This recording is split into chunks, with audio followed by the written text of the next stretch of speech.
As you know, the UK left the EU political structures and the European Parliament on January 31st in 2020. Now the Brexiteers blame the government for not implementing Brexit properly, and others want the UK to join the EU again. But the EU, of course, moved forward after the UK left. So in the next weeks, I will make a test here on the channel by bringing news about the EU in my midday videos. That will keep people informed what the UK exactly left and what people want to return to make informed decisions and give it a more fact-based approach. Since my magazine channel is reserved for information on the development of the Russian war of aggression against Ukraine for the time being, that is another reason to do it right here on this channel. But I anyway believe exactly my audience on this channel needs this information. And of course, there's a new EU playlist here now as well.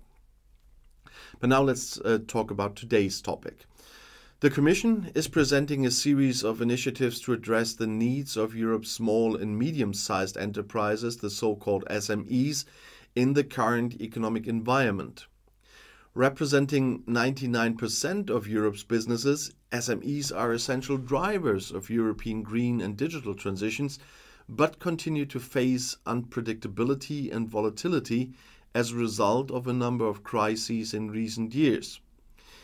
The SME relief communication put forward proposes new measures that will provide short-term relief, boost SMEs' long-term competitiveness, and strengthen fairness in the business environment across the single market.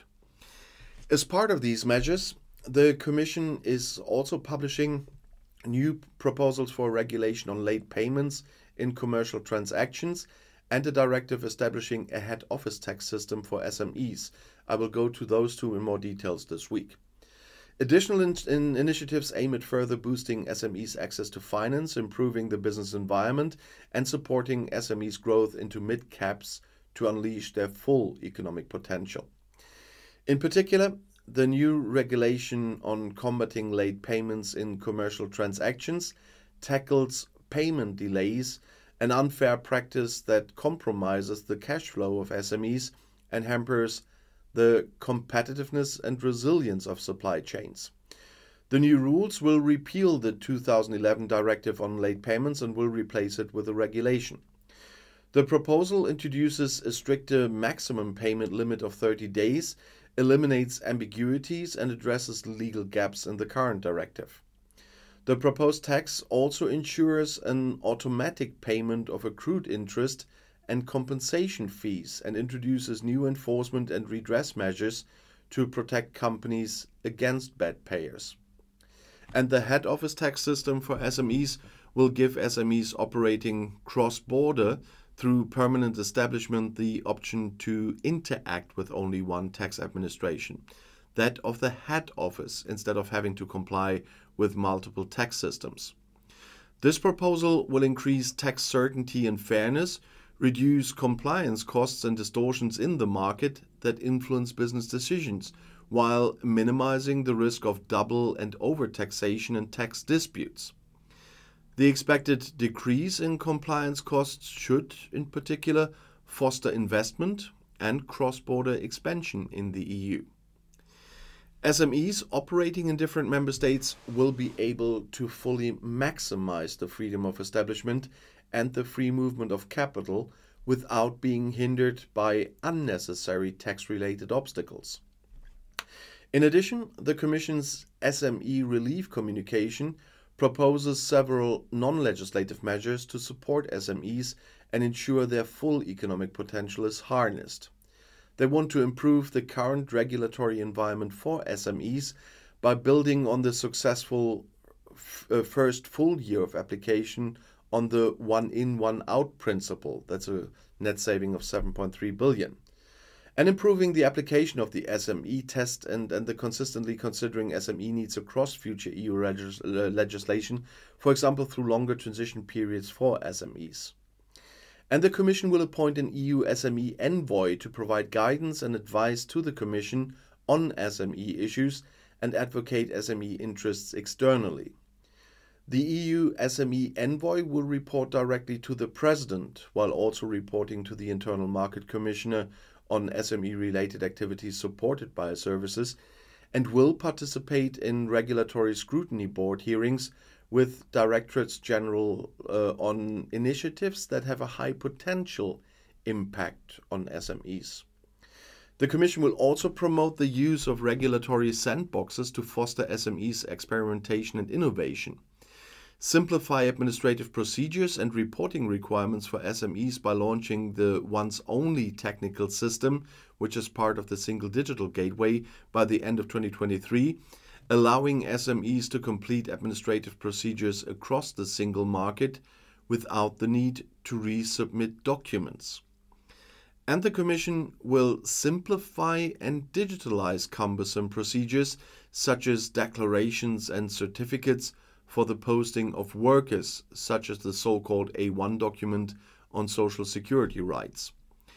In addition, the Commission will build on the initial steps taken before the summer towards the 25% reduction in reporting obligations announced in March 23, with further proposals in the coming weeks, as well as measures to systemically map such burdens and develop targeted rationalization plans for future years.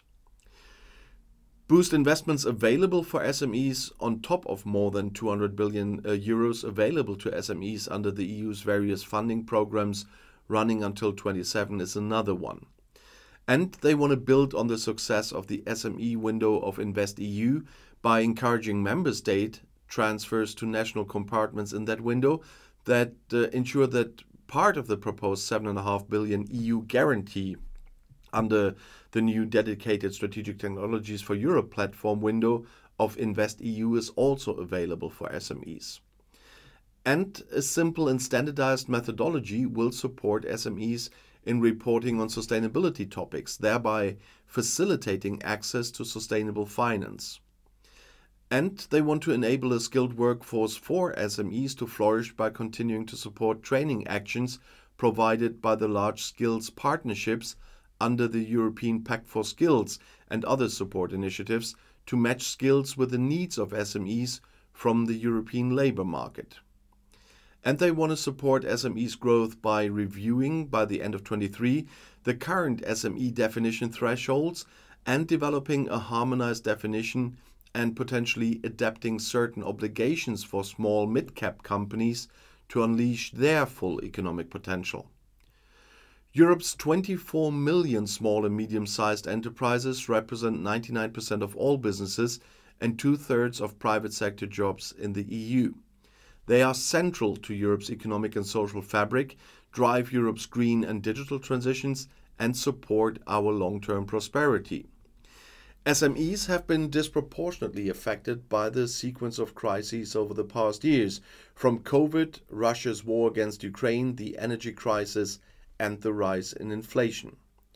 SMEs still face volatility and unpredictability, as well as supply constraints, labor shortages, and often unfair competition, and an unequal level playing field when doing business in Europe.